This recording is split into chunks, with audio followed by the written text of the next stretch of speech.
ila hadrati Sayyidina wa Maulana Muhammadin sallallahu alaihi wasallam wa ila hadrati Asy-Syaikh Habib Syuja wa Syekh Ibnu Qasim Al-Ghazi wa Syekh Baijuri Al-Basyah Al-Bajuri wa masyayina Syabul Karim Syekh Marzuki Tahlan Syekh Marsali Syekh Lis Marzuki wa Jami Syekh Al-Bayam wa abaina Syekh Marzuki radhiyallahu anhu maqaddas sallallahu lahumul Fatihah. A'udzu billahi minasyaitonir rajim. Bismillahirrahmanirrahim. Alhamdulillahirabbil alamin arrahmanir rahim maliki yaumiddin. Iyyaka na'budu wa iyyaka nasta'in. Ihdinas siratal mustaqim. Siratal ladzina an'amta 'alaihim ghairil maghdubi 'alaihim waladdallin. Amin. Bismillahirrahmanirrahim. Alhamdulillahirabbil alamin.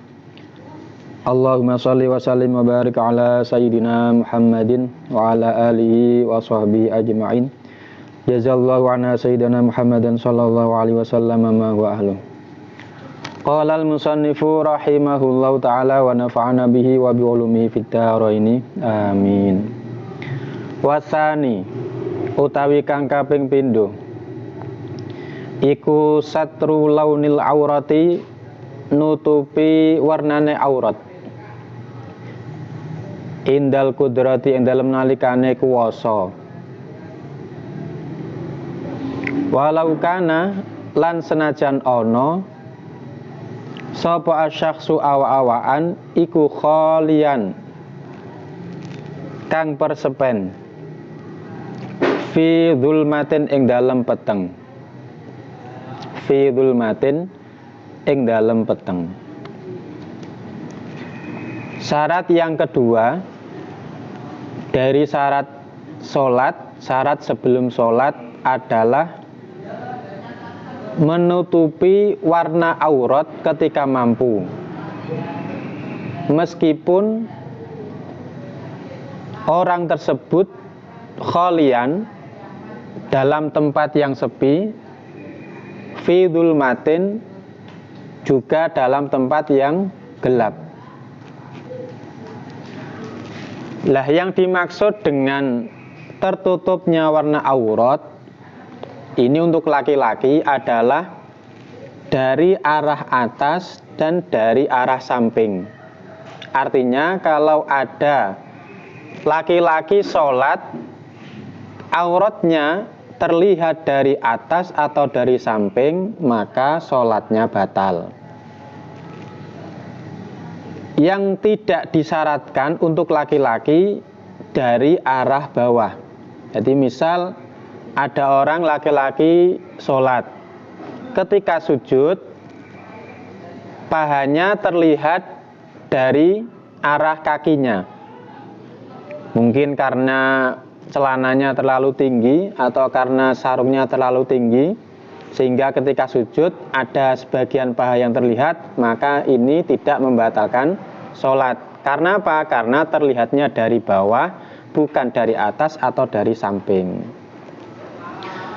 Berbeda dengan perempuan, nanti kan diterangkan karena auratnya perempuan itu seluruh tubuh, selain wajah dan telapak tangan, maka ketika ada aurat perempuan terlihat, baik dari depan, dari atas, dari samping, dari bawah, ini sholatnya batal. Misal ada seorang perempuan sholat di lantai 2, kemudian kakinya terlihat dari lantai bawah, maka sholatnya batal. Berbeda kalau laki-laki, ada laki-laki sholat di lantai 2, ketika dia berdiri pahanya kelihatan dari lantai bawah, ini sholatnya sah, tidak batal.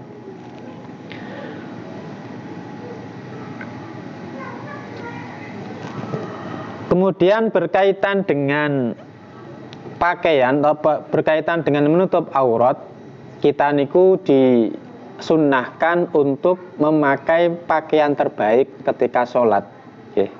Allah dawuh khudzu zinatakum inda kulli masjidin. Dipakailah hiasan kalian setiap kalian sholat. Inda kulli masjidin maksudnya ketika sholat. Sehingga pakaian paling baik niku apa? Pakaian sing polos. Kalau kita sholat kok menggunakan pakaian yang ada gambarnya atau ada coraknya atau ada kelirnya, niku hukumnya makruh. Makanya paling apik itu beli mukena sing polos. Nggih. Jangan beli mukena sing enek gambare, enek gambar kembange, malah enek gambar macem-macem. Niku ndadekne menyebabkan akhirnya orang itu tidak bisa khusyuk. Pikirannya sibuk, pikirannya terfokus pada gambar-gambar tersebut. Niki hukumnya makruh. Sah tapi hukumnya makruh. Fa'in ajaza mongko lamun apes sapa wong ansatriha saking nutup aurat, sholat mongko sholat sapa wong arian hale uda,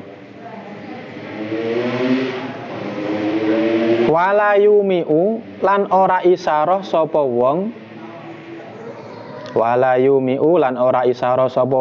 birruku'i kelawan rukuk, wasujudi lan sujud, bal yutimmuha balik nyempurnaake sapa wong, balik nyempurnaake sapa wong huma ing rukuk lan sujud, wala i'adata lan ora ana baleni iku maujud alaihi ing atase wong. Jadi ketika mampu, jadi syarat harus menutup aurat tadi kan indal kudroh, ketika mampu. Sehingga fa'in ajaza, kalau ada orang tidak mampu untuk menutup aurat, maka dia tetap wajib sholat arian dengan cara telanjang, karena dia tidak mampu untuk menutup aurat. Nah, tidak mampu berpakaian itu ada kalanya satu, memang tidak menemukan pakaian untuk menutup aurat. Yang kedua, dia menemukan pakaian, ada pakaian, hanya saja pakaiannya najis dan tidak ada air untuk mensucikan. Itu dianggap tidak mampu. Yang ketiga, dia di penjara, semisal dia ditahan atau di penjara di tempat najis, dan pakaian yang dipakai untuk menutupi dari najis itu hanya satu-satunya tok, tidak ada yang lain. Maka kondisi ketiga kondisi ini dia wajib sholat dalam keadaan telanjang. Nah, seandainya orang yang tidak punya pakaian, kemudian dia ditawari oleh temannya mau diberi pakaian, wajib menerima atau tidak? Jawabannya tidak wajib, karena pemberian itu ada kemungkinan nanti diundat-undat nak cara basane. Tapi nak dipinjami wajib diterima. Jadi kalau diberi malah tidak wajib diterima, tapi kalau sekedar dipinjami maka wajib menerima. Dan kalau ada dugaan bahwa dia boleh dipinjami, maka hukum meminjam menjadi wajib. Jadi wajib kalau dia punya dugaan temannya rela dipinjami bajunya, itu hukumnya wajib pinjam. Tapi kalau dia tahu temannya tidak suka dipinjami, maka tidak wajib untuk meminjam. Terus kalau dia nekat, dia tanpa izin pada temannya langsung memakai pakaiannya untuk sholat, sholatnya hukumnya tetap sah tapi haram. Jadi ada orang sholat tapi dosa, contohnya dia sholat memakai pakaian ghosoban. Karena tadi, jadi syarat wajib menutup aurat itu kalau memang mampu. Kalau tidak mampu ya sholat seadanya, bahkan bisa dengan telanjang. Terus kemudian ketika dia sholat telanjang, rukuk dan sujudnya rukuk secara normal. Jadi tidak boleh hanya dengan isyarah dengan menundukkan kepala misal. Tidak cukup. Jadi meskipun dia telanjang, dia ketika rukuk harus rukuk secara normal, ketika sujud juga harus sujud secara normal, dan sholatnya sah dan tidak wajib mengulangi ketika dia sudah punya pakaian. Jadi ini murni sah memang. Wa yakunulan ono apa satrul aurati nutup aurat iku bilibasin kelawan penganggo atau pakaian tohirin kang suci. Tohirin kang suci.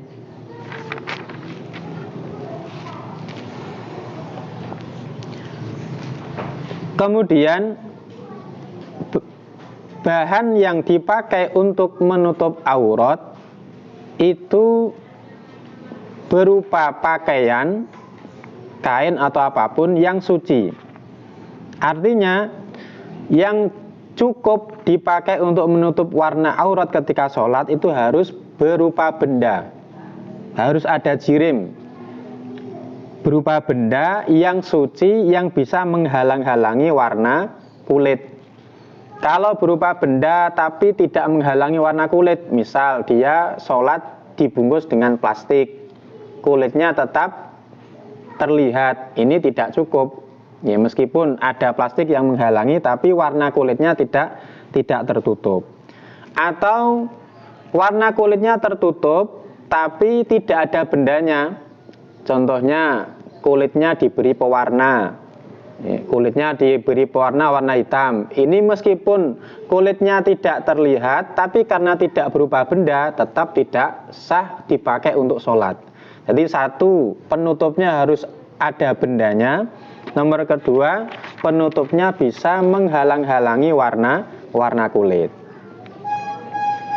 Wajibulan wajib apa satruha nutup aurat.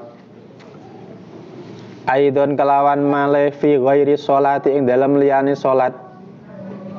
Anin nasi saking menungso.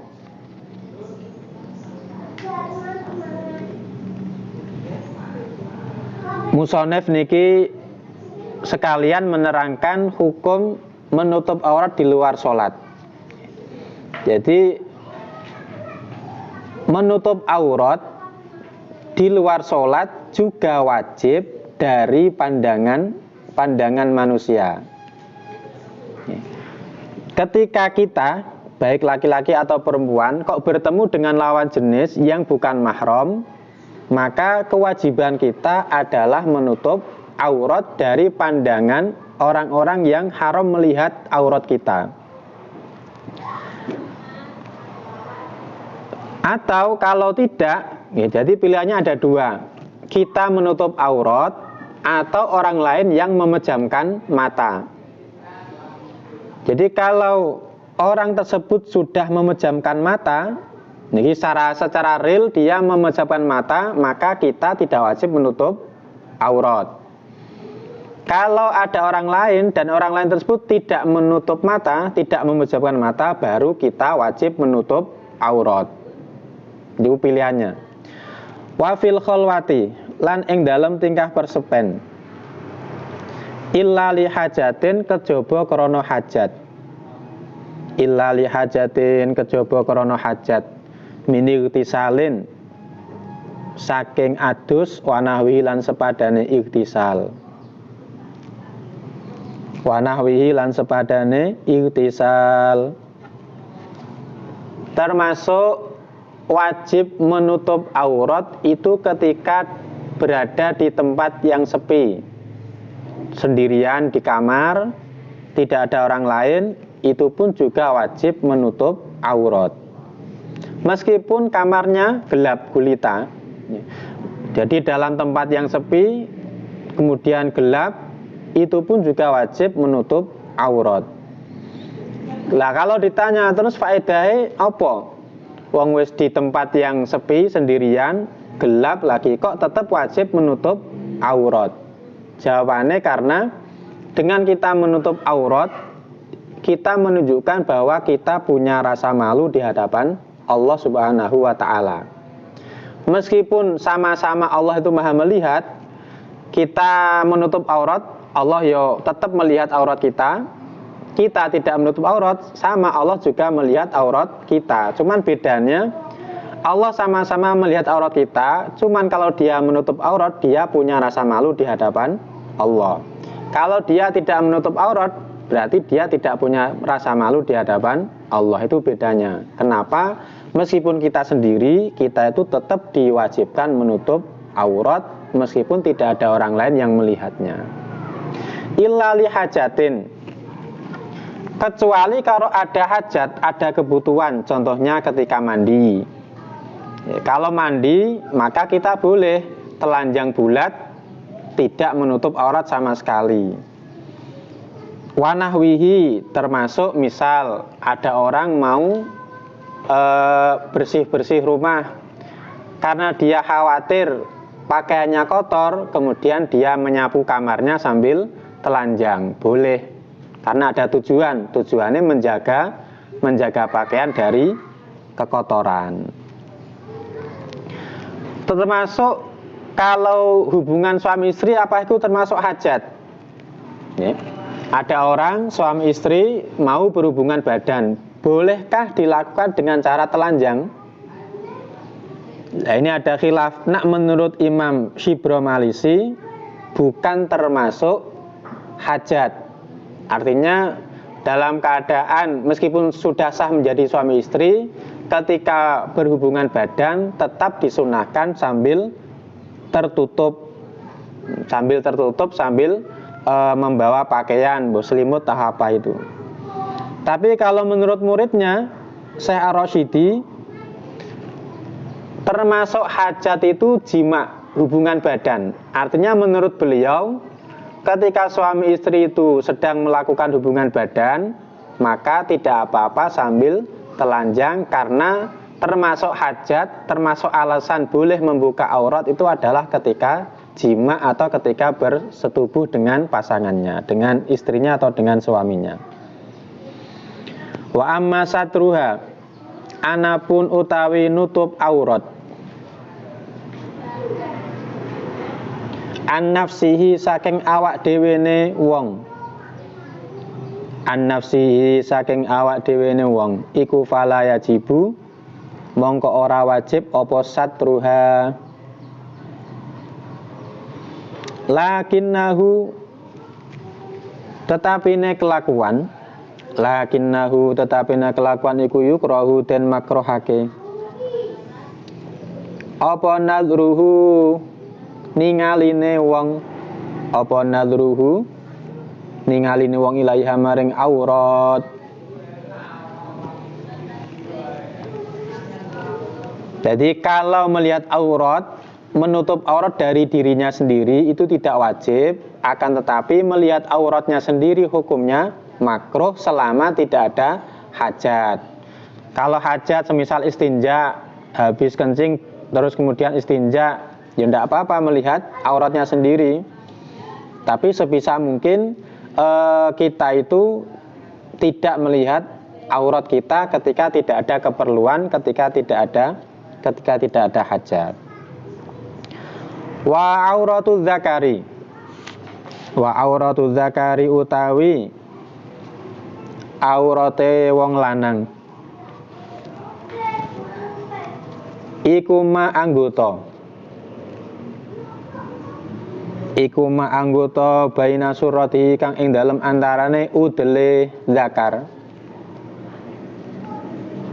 wa rubbati lan dengkule zakar, wa kadzalan iku kaya mengkono-mengkono zakar al amatu utai budak wadon, al amatu utai budak wadon. Nah, sekarang auratnya laki-laki. Auratnya laki-laki itu nanti ada beberapa kondisi.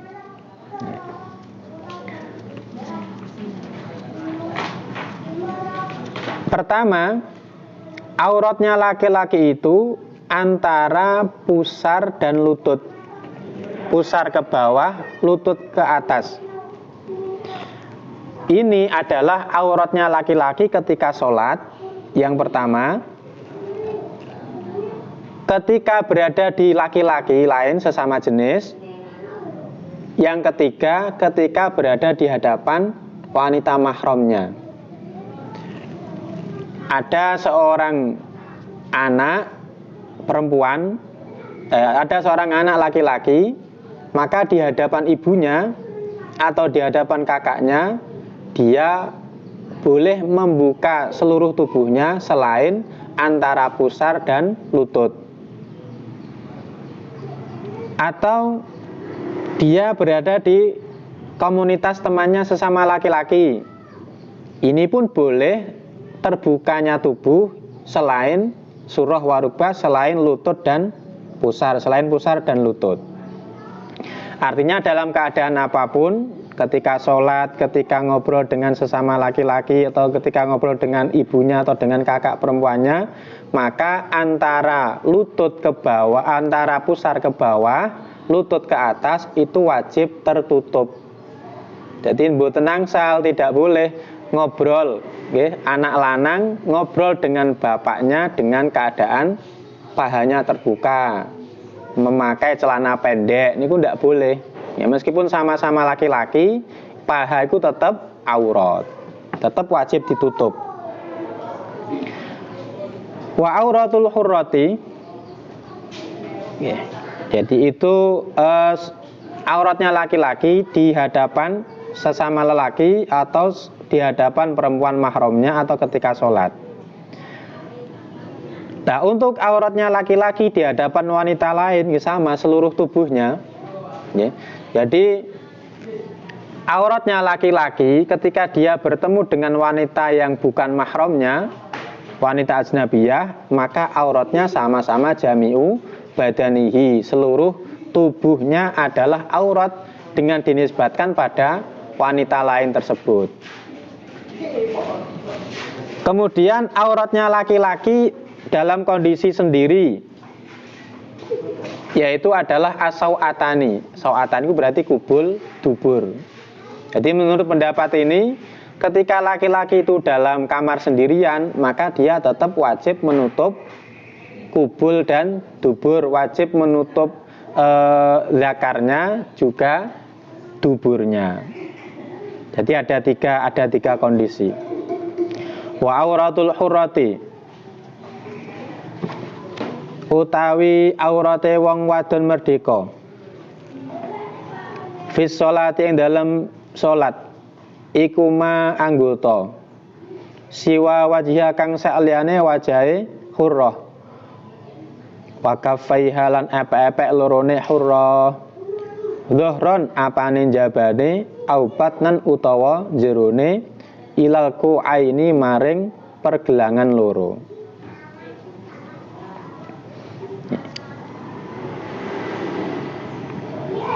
Auratnya wanita merdeka ketika sholat itu adalah seluruh tubuhnya selain wajah dan kedua telapak tangan, baik bagian luar maupun bagian dalam sampai ke pergelangan tangan, termasuk rambut, rambut kepala itu ketika sholat juga termasuk aurat, yang sehingga kalau ada wanita sholat kemudian ada satu helai rambut yang keluar yang terlihat, maka ini bisa membatalkan sholat. Termasuk aurat lagi adalah telapak kaki bagian dalam, itu pun juga termasuk aurat sehingga wajib tertutup dari arah manapun. Makanya tadi diterangkan, kalau ada wanita kok sholat di lantai 2, kemudian telapak kakinya terlihat dari lantai bawah, maka sholatnya juga batal karena itu termasuk aurat yang wajib ditutup. Itu ketika di dalam sholat. Ama auratul hurrati, anapun utawi aurate wadon merdeka, kharija sholati ing dalem jabane sholat,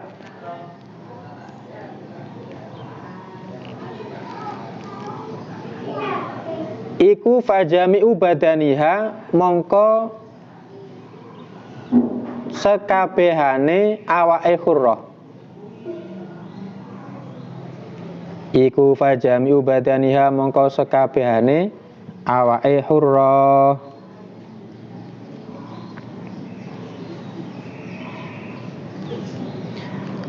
Kalau auratnya wanita merdeka di luar sholat, maka auratnya itu seluruh tubuhnya. Niki juga sama diperinci. Diperinci artinya kalau di hadapan laki-laki lain, di hadapan laki-laki yang bukan mahramnya, maka auratnya wanita itu seluruh tubuhnya. Jadi tidak boleh bagian tubuhnya mulai ujung rambut sampai ujung kaki terlihat oleh laki-laki lain. Kalau auratnya wanita di hadapan wanita sesama wanita muslim, maka auratnya adalah antara pusar dan lutut. Itu kalau sesama wanita muslim atau di hadapan wanita mahramnya atau di hadapan laki-laki mahram sama. Kalau di hadapan wanita non muslim, wanita kafir misal, maka yang boleh terlihat itu hanya yang biasa terlihat ketika melayani atau ketika mihnah, kita sibuk dengan pekerjaan, semisal wajah, kaki, dan lengan tangan. Jadi tidak semua anggota tubuh wanita muslimah boleh dilihat oleh wanita non muslimah. Ada yang tidak boleh dibuka. Lawa auratuha utawi aurate wa auratuha utai aurate hurrah fil khalwati ing dalem tingkah sepi iku kadzakari kaya wong lanang. Kalau sendirian auratnya perempuan itu seperti auratnya laki-laki, maksudnya antara surah warubah. Jadi tidak boleh meskipun sendirian, tidak ada siapa-siapa, terus seorang perempuan hanya memakai celana pendek. Laki-laki juga sama, ya. Laki-laki juga sama, makanya tidak boleh bermain bola misal, hanya menggunakan celana pendek yang sehingga pahanya kelihatan. Karena surah warubah, lutut ke atas, pusar ke bawah itu dalam keadaan apapun merupakan aurat di hadapan orang lain. Jadi tidak ada alasan walau sama-sama laki-lakinya, tidak ada. Jadi meskipun sama-sama laki-laki, perempuan sama perempuan, ini antara surah warubah tetap aurat, tetap wajib ditutup. Jadi ngati-ngati kadang-kadang sambil ngobrol santai, sambil ngopi, ini nggak sengaja antara surah warubah tersingkap terbuka, itu harus ditutup. Meskipun sama-sama laki-laki, sama-sama perempuan. Wal auratu utawi kang aran aurat lugatan ing dalam cara bahasane iku annaksu kurang. Watu telakulan dan ucapake opo aurat syar'an ing dalam cara syarae alama ing atase perkara ya jibu kang wajib opo satruhu nutupi ma. Alama ing atase perkara ya jibu kang wajib opo satruhu nutupi ma. Wa wa utai ma yajibu satruhu iku al muradu kang den karepake guna ing dalem kene-kene panggonan. Aibab syarat salat. Wa alamalan ing atase perkara yahrumu kang haram apa nadruhu ningali ma. Wa dzakara lan nutur ing ma yahrumu nadruhu sinten al ashabu Syafi'i fi kitabin nikahi ing dalam kitab nikah. Fi kitabin nikahi ing dalam kitab nikah. Aurat itu secara bahasa berarti kurang atau cacat. Makanya kalau ada orang kok suka auratnya terlihat, berarti ada cacat dalam dirinya. Karena aurat itu secara bahasa cacat atau kurang yang seharusnya harus ditutupi. Waktu telaku syar'an, kalau menurut syara, aurat itu ada dua arti. Arti yang pertama, ma yajibu satruhu, anggota tubuh yang wajib ditutup.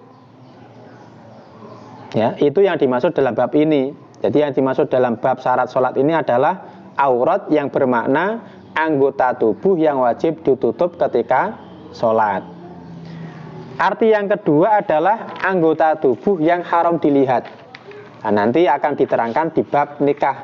Karena dalam bab nikah ada kesunahan. Orang itu kalau mau menikah sunnah nazar. Laki-laki sunnah melihat calon istrinya. yaitu wajah dan telapak tangan. Wajah untuk mengetahui cantik dan tidaknya, telapak tangan untuk mengetahui kulitnya. Kulitnya kasar tah mulus. Iku bisa dilihat dari apa? Dari telapak tangannya. Wasalisu ta'i kang kaping 3. Wasalisu ta'i kang kaping 3 iku al-wuqufu, jumeneng. Ala makanen ing atase panggonan tahirin kang suci.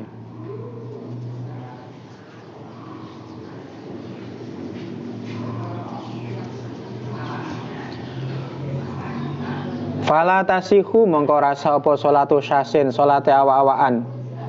Yulaki kang tetemunan. Apa ba'du badanihi sebagiane awake sahes aulibasihi utawa pakaiane sahes tetemunan najasatan ing najis. Fi qiyamin ing dalem ngadeg au qu'udin utawa lungguh au ruku'in utawa ruku' au sujudin utawa sujud.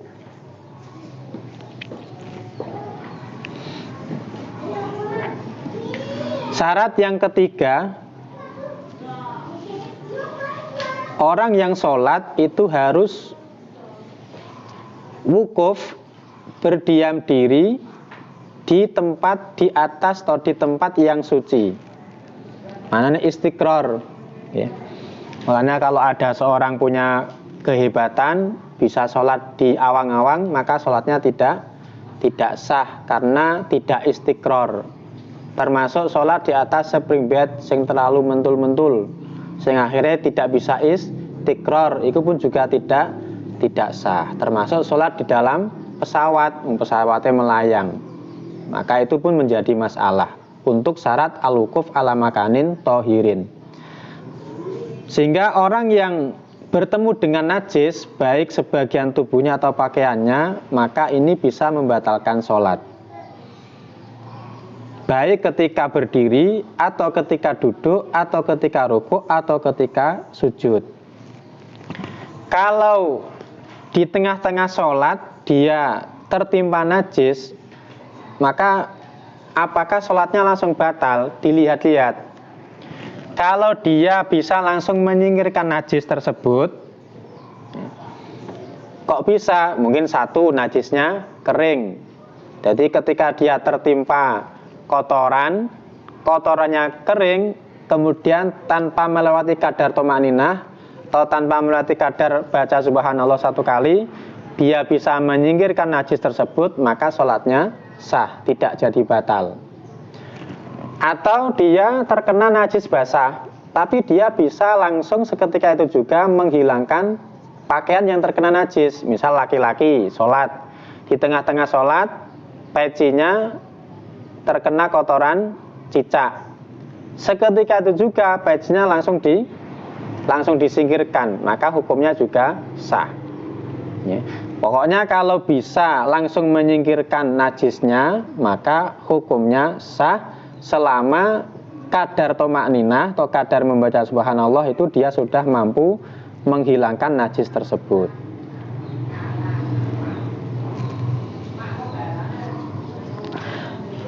Lah yang wajib suci itu adalah apapun yang bisa tersentuh oleh tubuhnya ataupun pakaiannya.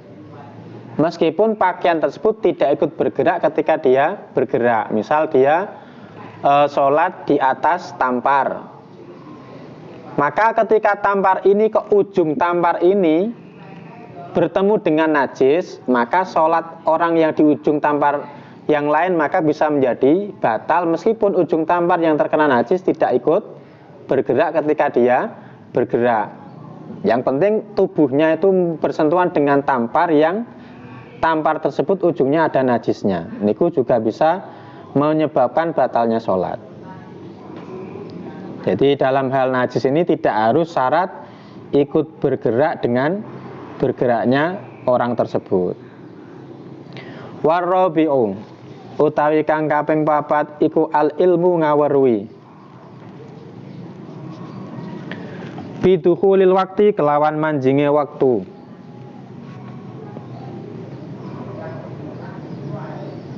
au dzanni dukhulihi utawa nyono manjinge waktu bil ijtihadi kelawan ijtihad, meneliti. Syarat yang keempat, orang itu kalau mau sholat dia harus tahu atau minimal dzon, punya persangkaan bahwa waktunya sudah masuk. Artinya falau sholat mongkalamun sholat sopo wong bighairi dzalika kelawan liyane mengkono-mengkono ilmu, bighairi dzalika kelawan liyane mengkono-mengkono ilmu, lam tasiha mongko ora sah apa sholatuhu salate wong. Wa in shadafa senajan merangguli ketepatan, wa in shadafa senajan merangguli sapa wong al waqta ing waktu. Jadi orang itu sholat atau apapun lah, ibadah kan ada dua ya. Ibadah itu ada yang butuh niat, ada yang tidak butuh niat. Untuk ibadah yang butuh niat, maka yang menjadi pertimbangan sah dan tidaknya itu ada dua. Yang pertama, ketika melakukan ibadah yang butuh niat tersebut, dia harus punya pengetahuan, tahu atau minimal punya dugaan bahwa waktunya sudah masuk. Yang kedua, memang kenyataannya waktunya sudah masuk.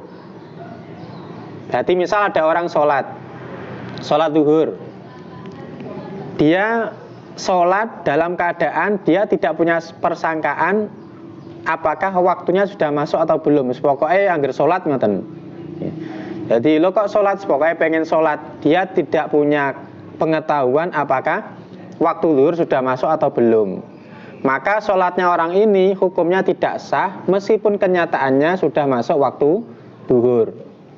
Atau dibalik, dia menyangka sudah masuk waktu zuhur, akhirnya sholat. Setelah sholat selesai ternyata baru jam 11 siang, maka ini juga tidak sah. Karena harus ada dua-duanya. Di samping ada persangkaan waktunya sudah masuk, kenyataannya memang benar-benar waktunya sudah masuk. Ini untuk semua ibadah yang butuh niat. Berbeda kalau ibadah itu tidak butuh niat. Contohnya azan. Ya, anak wong azan, dia tidak tahu sudah masuk waktu atau belum, pokok azan. Tapi kenyataannya sudah masuk waktu azan, maka azannya hukumnya sah. Jadi kalau ibadah itu tidak membutuhkan niat, maka yang penting sudah masuk waktu sholat. Kenyataannya sudah masuk waktu sholat, meskipun dia tidak ada persangkaan sudah masuk waktu belum, maka tidak apa-apa. Nah kemudian cara mengetahui waktu itu bisa dengan dirinya sendiri, mungkin dengan mengetahui fajar shodiq untuk subuh, atau mengetahui bergesernya matahari untuk waktu zuhur, atau mengetahui bayang-bayang sudah sama dengan bendanya untuk waktu asar dan lain sebagainya. Atau kalau tidak ada itu, maka bisa dengan jam.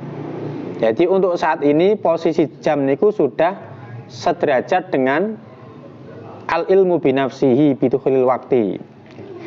Jadi cukup dengan jam. Lah kalau tidak ada jam, kemudian dia tidak tahu ini sudah bergeser atau belum matahari karena mungkin mendung, maka bisa dengan istihad, mungkin dengan cara bacaan Al-Quran. Biasanya kalau berapa ayat, berapa menit, jadi bisa dengan istihad.